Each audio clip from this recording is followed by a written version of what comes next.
Hi, Big Black Bible. I'm Claire Wyatt. My Instagram is Exploring by Bicycle. I think my Instagram name might give it away, but I did the Big Lap of Australia by bicycle. So I did about 15,000 kilometres on a bicycle, not a motorbike. A lot of people ask, motorbike? No, it was a bicycle, and carried all my belongings around Australia. So yeah, it was epic.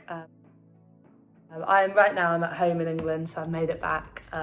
Wishing I was back in Australia, but yeah, resting and recovering because it was a really big trip, as you can imagine, taking it out of me a little bit. But yeah, I love your page, and sorry that I couldn't send more while I was riding it. It was a bit busy trying to finish the ride, but yeah, I'm at home reflecting on an awesome trip.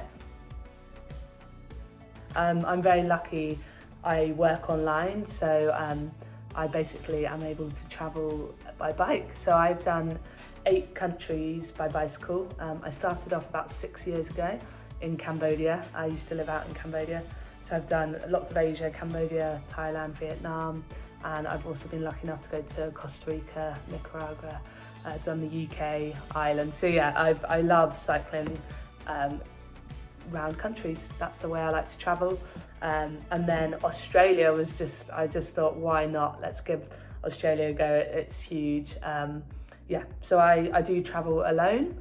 I'm very open to cycling with other people, but it's quite hard to find other people that are up for a cycle or can with work. So yeah, I do appreciate, I'm very lucky to be able to put my laptop in my panniers and just ride off. So yeah, I'm very lucky.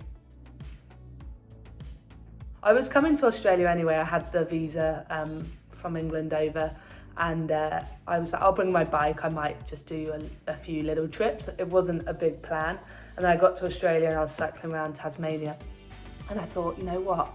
I want to cycle the whole of Australia, and it just came into my mind one day. And from that day, I was like, right, how do I do this? And I just was like, I'm just going to give it a go.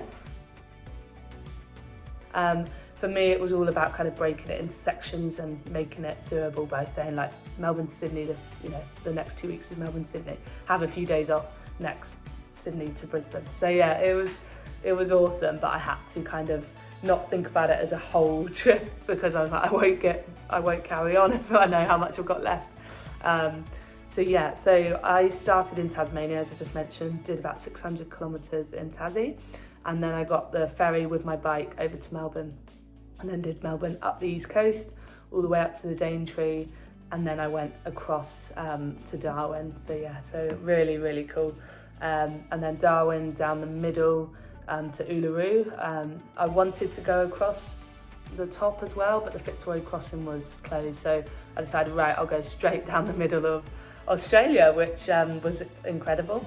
And then so Darwin down to Port Augusta, and then I turned to go and do the Nullarbor over to Perth, and then yeah, Perth is where I finished.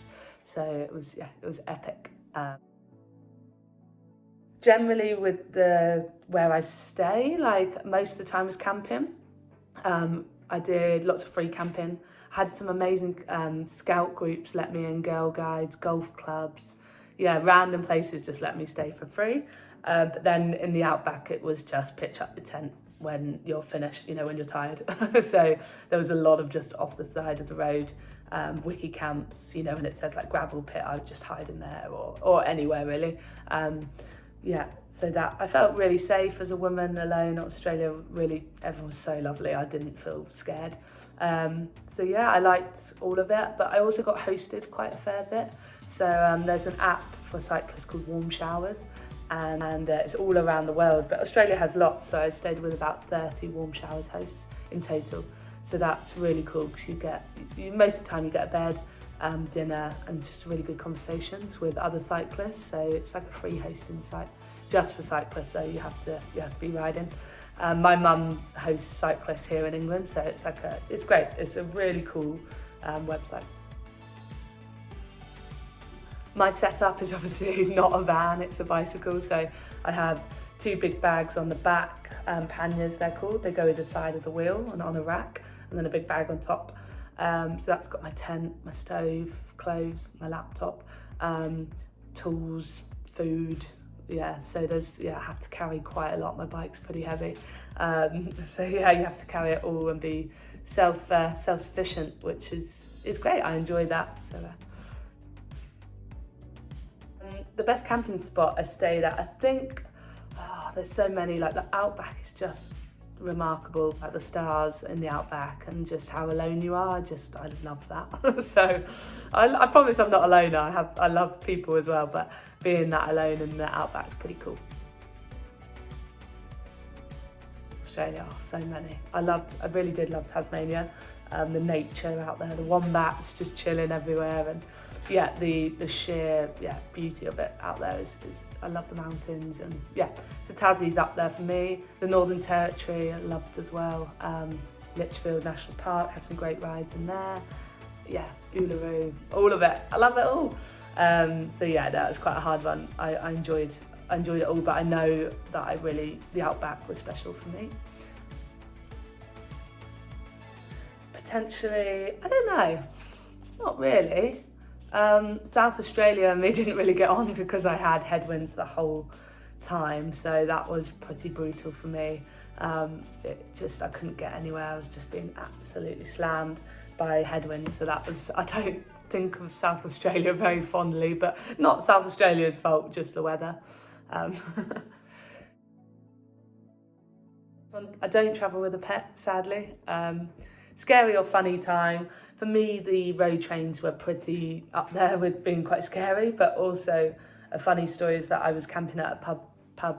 They had a free campsite sign up, so I went in the back, and then I went for a beer, and with all the truck drivers, all the road train drivers were in there, and the only chair was in the middle of them. So I went in, I said hello, and they said, "Are you on a bike? We saw you earlier." And then we had a right laugh all night. But I said, "How can I, help you see me? Because I don't want to be a pain."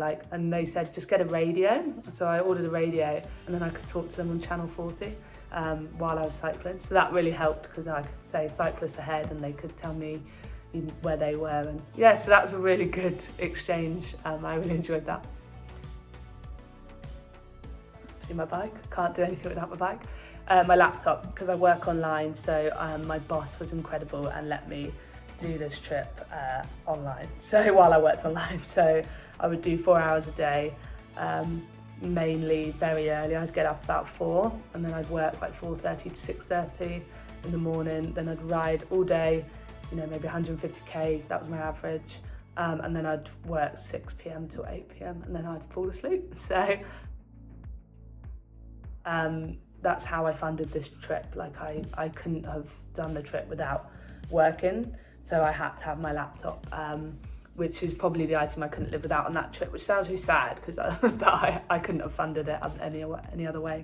So yeah, massive thanks to my boss at Gifting Owl. So I basically work for a gift experience company. We sell worldwide experiences, so it's all done online, so I'm very, very lucky. I'm still working for them, so hopefully I'm going to do another trip soon, so hopefully she'll be all right with it. So yeah, that's how I funded this certain trip. My average weekly spend's a hard one. To be honest, with camping at Wild, the only thing was food, but I was sponsored by Backcountry, which is the dried food, so they would send me meals. So again, I was so lucky with that. I think my average weekly spend was probably about $100 to $200 a week. On food, water, maybe a couple of campsites, shower, things like that. I think that was probably it. But yeah, biggest expense, food. I was doing, as I just said, about 150k average, so I needed to eat. And in the Outback, I lost something like 15 kilograms. Putting it back on now though. So yeah. Got any tips for budgeting? Just ride a bike. Don't drive a car, because gas is expensive. And I've learned so much about myself on the bike. It's just your hardest days, like getting through it. This trip was more about probably being alone, loneliness, and I generally didn't get lonely, which is cool. So I've learned that I'm fine in my own company. But yeah, I had some days where I really thought I was going to give up, and you just have to push, and yeah, so that's. But yeah, I learned, just learned to keep going, I guess. meeting people is definitely, I've met the Australian way is incredible. You guys are amazing. People are so friendly to me, whether it's just to stop hello or to give me a bottle of water, food, just anything. People were beyond nice, beyond nice. So yeah, can't thank people enough actually. I wish I knew how big Australia was. No, to be honest, not much, no. I'd done quite a fair bit of research and a lot of people warned me of different things. I'd say maybe the flies were really annoying. They'd get in my eyes and like corners of my mouth. So yeah, maybe, I don't know, to be honest. How hot it gets, maybe how cold it gets, because everyone talks about how hot it gets, but no one really warns you that the winter's quite harsh. So yeah, I'd say that probably. Probably when I got to Sydney, I got a bit excited and had a few drinks at the Sydney Opera House with some friends. They were like $20 a beer. So yeah, that was my budget gone. So that was my biggest splurge. Oh, this one, I didn't have much money at the start, so I bought like a $50 tent, which obviously ripped and got wet. So it was just like I didn't invest well enough in good quality equipment, so then I kept having to replace. So that would be my big advice, just invest in something good. Yeah, biggest trip to other big lappers, have a great time, just embrace it. It's wild. I just think Australia will surprise you and just embrace it. But yeah, have the best time because you'll be sat at home going, I wish I was there again. All right, thanks so much, guys.